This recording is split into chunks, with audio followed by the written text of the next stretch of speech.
Et nous sommes de retour au plateau pour la dernière partie de cette émission. Nous abordons notre quatrième sujet. Nous parlons à présent du Togo.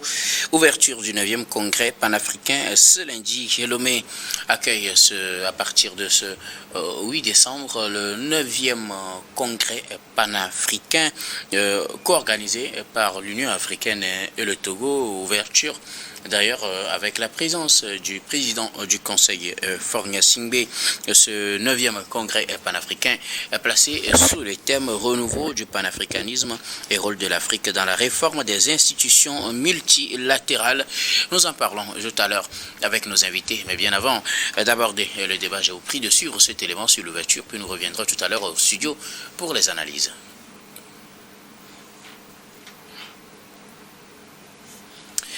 Sur moi aussi avec l'élément. Alors nous allons plutôt continuer avec le débat avec nos invités. On y reviendra peut-être avec l'élément après. Vous savez, chers invités, pour le quatrième sujet, la parole est souvent à qui veut la prendre. Premier pour ses analyses, le Togo organise la 9e édition de ce congrès panafricain. On sait qu'en matière de panafricanisme, la diplomatie togolaise s'active depuis un bon moment. Le congrès a finalement lieu et s'est ouvert ce lundi à Lomé. Oui, je pense que, oui, et étant donné que vous êtes parti dans du thème retenu, moi j'aimerais revenir sur le discours du président du Conseil qui a fait ressortir en fait 7 remarques essentielles. Le président du Conseil dit le panafricanisme, j'ai parlé de 5 remarques essentielles, le panafricanisme n'est plus seulement une idée, mais un impératif pour l'Afrique. Il a souligné que le panafricanisme doit être pragmatique et exigeant, unissant les peuples et les cultures. Il revient en disant que le panafricanisme a également mis en avant l'importance de réformes de multilatéralisme, affirmant que le monde ne peut plus être gouverné sans l'Afrique. Et enfin, il a souligné l'importance de la reconquête de l'identité et du narratif africain en valorisant les cultures, les langues, les savoir-faire endogènes de l'Afrique. Je pense que ceci résume tout. Depuis très longtemps, je pense que le panafricanisme, tel que vécu par ces fondateurs qui étaient en tout cas une idéologie, était plus basé en tout cas sur ces discours-là. Les discours sont véritablement donc essentiels à un moment donné. Mais après ce temps passé, parce que nous parlons quand même du 9e congrès, il faudrait quand même qu'il a fait ces remarques-là qui sont véritablement donc essentielles, qui résument pratiquement tout comme je l'ai dit. Mais est-ce que l'Afrique elle-même ne doit pas se remettre en cause en ce qui concerne donc l'affirmation de l'identité, l'affirmation véritablement de l'Afrique dans le Conseil des Nations? Puisque depuis des lustres, et surtout une remarque essentielle également, je pense que c'est le représentant de l'Union africaine parlant donc de sa représentativité au niveau de l'ONU, où l'Afrique devait donc avoir des sièges avec droit de veto. Justement, je pense que c'est une idéologie. Lorsque nous revenons en Afrique, c'est une question également qui divise. Si aujourd'hui, on nous accordait véritablement donc, ce siège avec droit de veto, écoutez véritablement qu'il y a des pays où nous-mêmes, nous n'arrivons pas à pouvoir d'abord récupérer ça. Il y a des querelles internes. Vous avez constaté que j'ai vu, vous prenez par exemple la Banque africaine du développement qui, au regard du fait que le développement endogène n'est pas véritablement ça, s'est déplacé et a organisé ses assemblées générales au niveau de l'Inde, en Corée du Sud, etc. En réalité, ce sont ces pays-là qui nous ressemblent davantage parce qu'ils sont partis, nous avons eu les mêmes périodes de colonisation, mais aujourd'hui, regardez le niveau de développement de ces pays-là. Pourquoi en Afrique ça traîne? Justement, ça voudrait dire quelque part que nous devons quand même reposer ces questions-là en tenant compte de cette identité-là dans nos questions de gouvernance, dans nos évolutions, mais également de la façon dont nous devons donc évoluer. C'est vrai, le discours, il est là. Mais au-delà du discours, si nous-mêmes, nous ne posons pas des actes pour amener, en tout cas, un regard nouveau sur notre manière de faire, je pense qu'on a beau réclamer cette identité-là, qui d'ailleurs même est essentielle et est présentielle partout. On arrive véritablement à écouter l'Afrique parce que nous avons des éléments qui nous permettent en réalité de pouvoir poser ce débat-là et d'amener un regard nouveau sur l'Afrique. Mais en réalité, si on ne suit pas, aujourd'hui, est-ce que la Chine, lorsque nous prenons la Chine La Chine, elle est silencieuse. Mais ça ne filme pas des actes. Et aujourd'hui, la Chine n'a plus besoin de réclamer, en tout cas, le respect vis-à-vis du monde entier. Ça vient de soi. Donc moi, je pense qu'au-delà de ce discours-là, les pères fondateurs l'ont mené. Il y a des remarques qui se font. Il faudrait quand même que les actions également suivent pour éviter à ce que nous réclamons quand même ce droit-là, ce nouveau regard-là de l'international sur l'Afrique en passant par nos actes, les actes qui ne suivent pas. Donc je pense que 9, cela suffit quand même. Le Lomé doit être le point de départ. Le chef, le président du conseil l'a énuméré, le point de départ de l'affirmation par les actes pour éviter à ce que on aille toujours de congrès en congrès sans poser des actes pour amener les gens à nous respecter par nos actes. Merci beaucoup à vous, Adam Adjronou. Alors, je ne sais pas qui de Dieu donne sur nous, de Gabin Adjao. Gabin Adjao veut y aller pour ses analyses sur ce 9e sommet panafricain qui vient de s'ouvrir à Lomé, à l'Afrique et sa place dans le concert des nations. Oui, c'est toujours bien de se réunir entre fils et filles d'un même continent, de parler des problèmes de ce continent et essayer d'apporter quand même des solutions. Et malheureusement, ce n'est pas ce à quoi je m'attendais, que je suis en train de voir actuellement. Il va falloir aller dans le concret, résoudre véritablement nos problèmes, savoir réellement ce qui mine le développement de l'Afrique avant de penser à occuper quelques rangs que ce soit à l'international et même dans les institutions internationales. Avant cette 9e conférence-là, la question de savoir qu'est-ce qu'on a fait des 8 précédentes conférences. Quel est le bilan qu'on a tiré de ces 8 précédentes conférences? Et quand je vois le discours, pratiquement rien n'a changé. On en vient au même. Les gens sont en train de réclamer des places au Conseil de sécurité des Nations Unies, dans les institutions internationales, plus de respect de la part des partenaires et tout ça. Mais c'est la même récitation.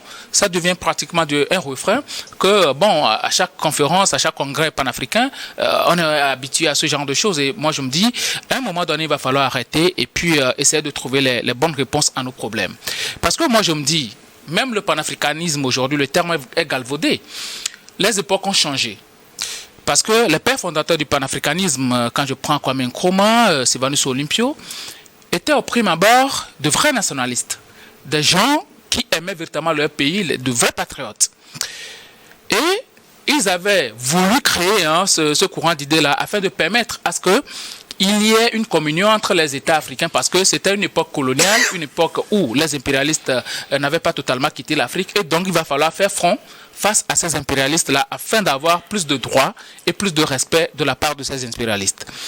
Et aujourd'hui, le monde a tellement changé qu'aujourd'hui, on est dans une nouvelle dynamique, il y a d'interaction entre les différents pays, et nos pays, est-ce que en réalité nos pays ont véritablement grandi? Plutôt, il y a eu un recul de la part de nos pays. Parce que quand on parle d'indépendance, même l'indépendance économique, on ne l'a pas aujourd'hui. La question est là. Et à chaque moment, on demande auprès des bailleurs de fonds, auprès des partenaires, même des latrines publiques la plupart du temps, dans nos villages, c'est offert par qui? Par les États qu'on dit aujourd'hui impérialistes. Donc, moi, je ne peux pas aller construire même simple forage de 600 000 francs CFA dans votre village, et puis vous allez venir me dire que non, vous voulez un conseil, ou bien vous voulez être au Conseil de sécurité des Nations Unies. C'est des foutoirs. J'ai toujours dit qu'aujourd'hui, nous, Africains, on doit travailler. Et le mal, quand aujourd'hui on pèse, on met dans la balance, le mal que font les dirigeants africains à leur peuple, et le mal que font les impérialistes à leur peuple, mais le mal que font les dirigeants africains l'emporte largement, Parce qu'aujourd'hui, les impérialistes, ce ne sont pas eux qui foutent. Ceux-là qui réclament les libertés en tôle. Ce ne sont pas eux qui privent leur population de bien-être, de nourriture. Ce ne sont pas eux qui, aujourd'hui, parce que quelqu'un réclame de meilleures conditions de vie, on le met en prison. Ce ne sont pas eux qui ont demandé à nos dirigeants de ne pas nous donner de l'eau potable à boire. Ce ne sont pas eux qui ont demandé à nos dirigeants de priver la population d'électricité. Et à un moment donné, faisons juste le minimum, soyons juste patriotes avant de penser être panafricains. Parce que moi aujourd'hui, cette conférence-là, ce congrès-là, ça réunit juste quelques élites et tout ça. Mais la plupart des Togolais aujourd'hui, faites juste un micro-trottoir et posez-leur la question si aujourd'hui, ils savent qu'il y a quelque chose qui se passe au palais des congrès de Lomé ou bien à la salle de l'hôtel de février. Il faut véritablement poser la question. Si vous faites ce genre de choses-là, l'objectif derrière, ça doit être la population. Mais si le peuple constate que, bon, vous vous réunissez entre vous dans un conglomérat donné, et puis vous lisez des discours et tout, sans apporter véritablement des actes concrets, les peuples vont se foutre de vous. Et c'est la réalité aujourd'hui. Donc moi, ce néo-panafricanisme tel que prôné et ce que nous voyons aujourd'hui, c'est un terme aujourd'hui galvaudé. Des gens qui défendent même l'indéfendable. Quand je prends certains sur les réseaux sociaux et tout ça, par rapport à la mort d'Anissé Ekan au Cameroun, des pseudo-panafricanistes, on dit que non, c'est normal que la mort devait arriver, c'est pourquoi c'est arrivé. Alors qu'on sait très bien que le monsieur est mort en détention. Ce sont des panafricains, des pseudo-panafricains qui défendent ça. C'est pourquoi moi je dis, il y a des gens qui sont dans ce panafricanisme-là, dans cette idéologie, qui sont des microbes pour l'Afrique. Et il faut essayer quand même de guérir les jeunes Africains de ces gens-là. Donc à un moment donné, le discours, c'est très bien, mais nous devons aller au concret, c'est-à-dire servir premièrement nos pays avant de penser à cette histoire de panafricanisme. Merci beaucoup à vous, Gabin Adjaro. Alors, Dieu donné sur nous, c'est votre tour, Lomé, à accueillir avec l'ouverture aujourd'hui le 9e congrès panafricain. Un 9e congrès panafricain dont l'ouverture avait la participation du président du Conseil. Très bien. Je rappelle que mes prédécesseurs ont déjà dit d'énormes choses sur ce concept aujourd'hui, vidé de sa substance. Mais vous permettez, d'habitude, j'entends dire des choses sérieuses en lisant mes écritures. Je voudrais dire que la véritable vision des pères fondateurs du panafricanisme repose sur l'idée d'une Afrique unie, libre et autonome, capable de s'affirmer sur la scène mondiale. Ils ont plaidé pour la solidarité entre les peuples africains et leur diaspora. Aujourd'hui, certains diasporas qui sont devenus des ennemis de leur peuple, de leur pays d'origine, tout en insistant sur l'importance de la culture, de l'éducation et du développement économique dans la lutte contre le colonialisme et pour l'émancipation des peuples africains. Voilà l'idée première du panafricanisme qui est aujourd'hui devenu un langage commercial de ce qu'on peut qualifier de pseudo-panafricanistes. Parce que lorsque vous voyez même certains acteurs de ces, entre guillemets, panafricanisme, que je qualifie de commercial aujourd'hui, malheureusement tenir des discours et qui, par après, peuvent changer très rapidement, avoir des acteurs qui sont hyper versatiles sur des sujets précis et clés, à cause des intérêts qu'ils sont en train de viser. Là, nous organisons ou alors nous assistons à une rencontre de discours des hommes d'intérêt réunis quelque part dans un camp de l'Afrique une fois encore. Et pour la 9e fois. Pour quels résultats? On se pose la question. Je prie fort que cette rencontre de Lomé soit plutôt un point d'ancrage pour une activation absolue de l'idée première portée par les pères fondateurs du panafricanisme et non ce que nous sommes en train de vivre là. Alors ce que je veux comprendre quand je suis vos interventions, vous auriez aimé qu'on n'organise pas ce 9e congrès ou bien vous auriez aimé qu'on lui donne une autre orientation? Quand vous parlez de l'idée première des pères fondateurs, il faut dire que le panafricanisme avait plusieurs courants aussi et que les pères fondateurs n'analysaient pas la question de panafricanisme. C'est tout à fait normal. Sous le même angle. Alors, que reprochez-vous à l'initiative togolaise ou bien au panafricanisme tel que voulu je ne dis rien par rapport à l'organisation togolaise, j'en reviendrai. Mais je parle de l'initiative première qui doit être un fait constaté. Que le panafricanisme s'affirme. Le panafricanisme ne se réclame pas. Le panafricanisme se fait et s'impose au monde. Ce n'est pas à travers des discours. Rassurez-vous, tout comme la première rencontre, la deuxième, la troisième et aujourd'hui, 8e, les 8 dernières rencontres ont été des rencontres ou alors des rendez-vous de discours des gros français. Des classes élistiques qui s'adressaient qu'à l'élite donnée. Donc des discussions auxquelles la population africaine ne comprend pas grande chose.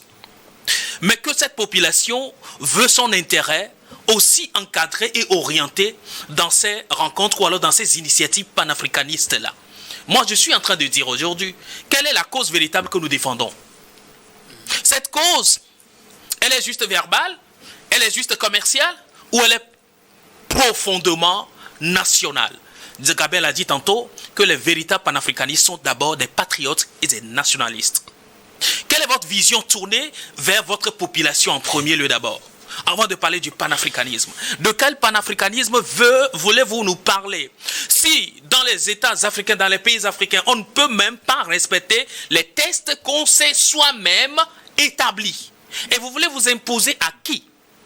Quelqu'un donnait tantôt l'exemple de la Chine. Aujourd'hui, la Chine ne réclame pas sa place dans la sphère des nations. Mais la Chine s'impose au monde. Pourquoi?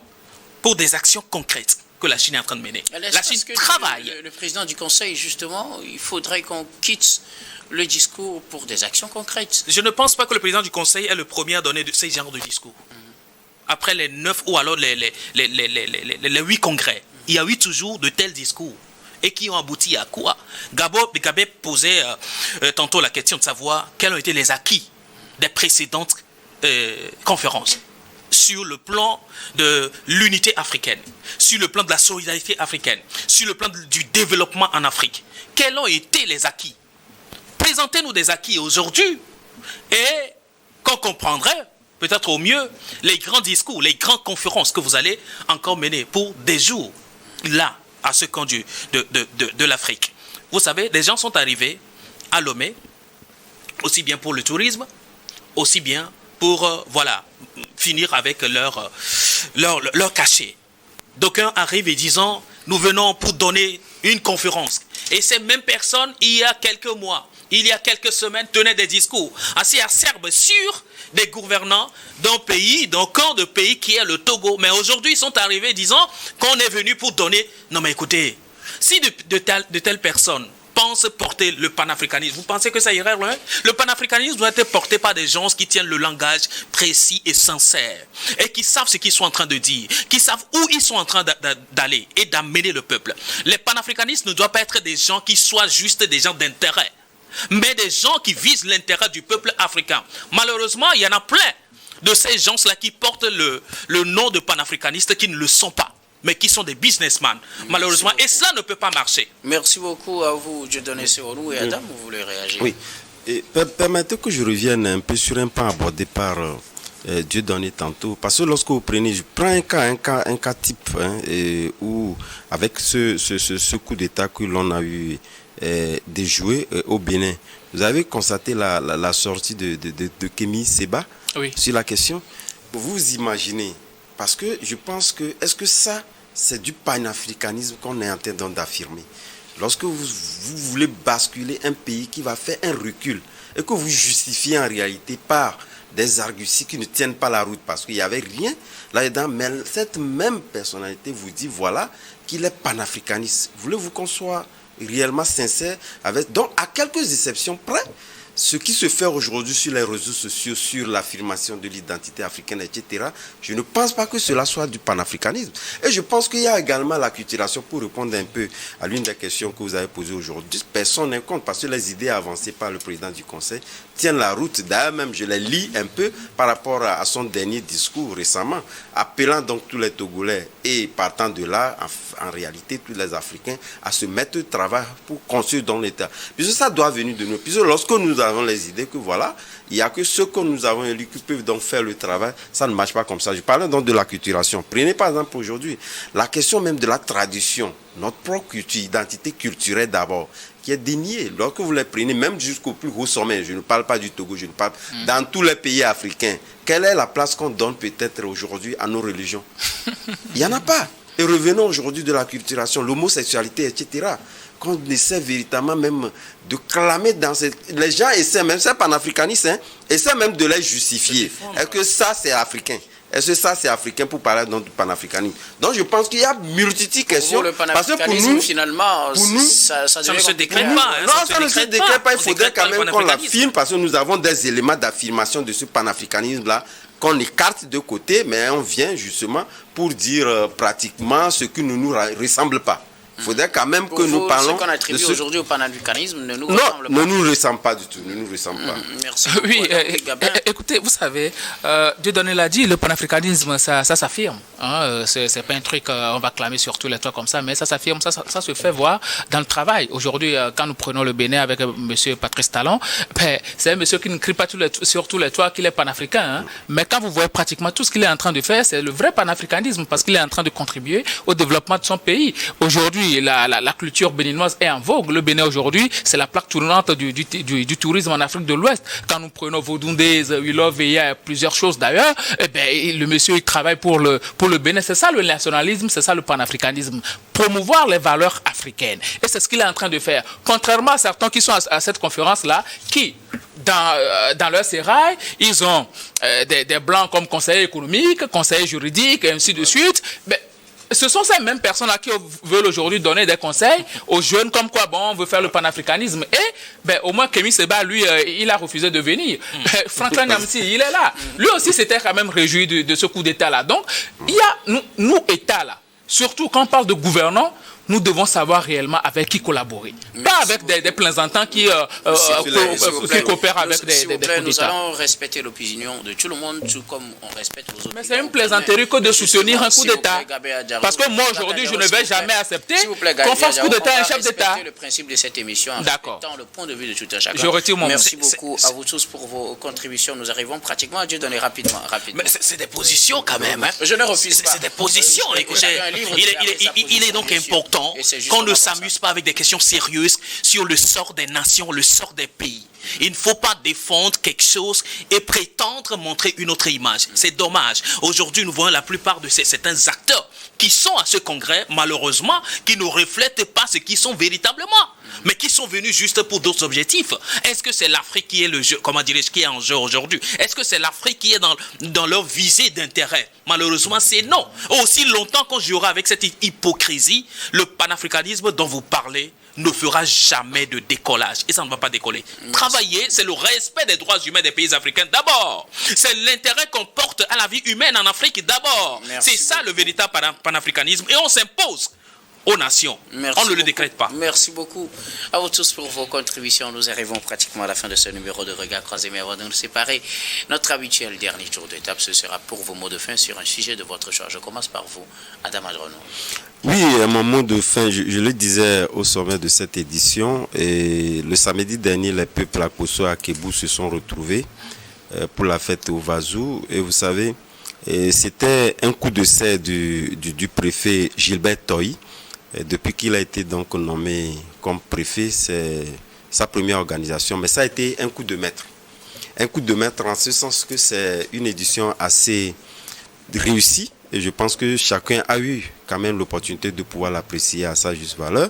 Mais au-delà de ça, je pense que cette unité entre Akosso et Akebou a commencé déjà par attirer d'autres préfectures. Ça va au-delà des peuples Akosso et Akebou. On a eu l'Akéran qui était là, Doufegou qui était là, et vous avez vu depuis un moment, il y a eu également des préfectures qui se regroupent, puisque nos traditions doivent nous ressembler, et je pense que cette ressemblance n'est pas loin de ce que nous sommes en train de défendre en ce qui concerne le panafricanisme, et ça a commencé déjà par là, et ça s'affirme, et je pense que cela puisse s'affirmer, et pour que le Togo puisse être l'identité même de ce panafricanisme-là qui ressemble à l'Africain. Merci beaucoup à vous, Adam Adrono. Vous êtes journaliste et analyste politique. Merci d'être C'est moi, c'est moi, docteur. Gabin Diaro, vos mots de fin.